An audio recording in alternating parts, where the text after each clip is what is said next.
भारत की मृत अर्थव्यवस्था, जिम्मेदार कौन?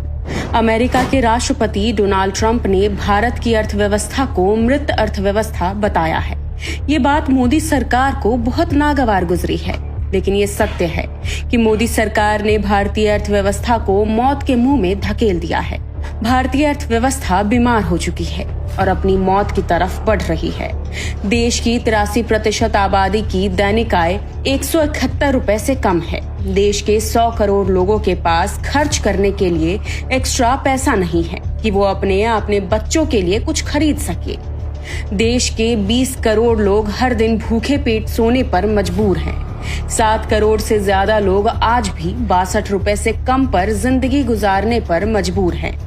देश की 40% से ज्यादा संपत्ति सिर्फ 1% अमीरों के पास है। भारत की अर्थव्यवस्था गरीबों और मिडिल क्लास लोगों के लिए नहीं है। भारत के 80 करोड़ लोग 5 किलो सरकारी राशन पर जीवन गुजार रहे हैं। पूरी दुनिया जानती है कि Indian economy is dead economy और बीजेपी ने इकोनॉमी को खत्म कर दिया है। विपक्ष के नेता राहुल गांधी ने इसे ही डेड इकोनॉमी कहा था, तो मोदी सरकार को बुरा लग गया।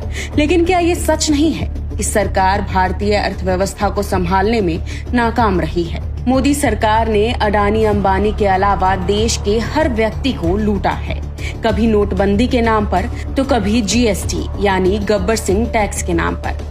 देश के 40 करोड़ युवा बेरोजगार हैं। बेरोजगारी 45 सालों का रिकॉर्ड तोड़ रही है।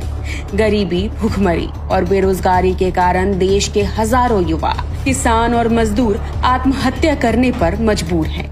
ये मृत अर्थव्यवस्था की पहचान नहीं तो और क्या है?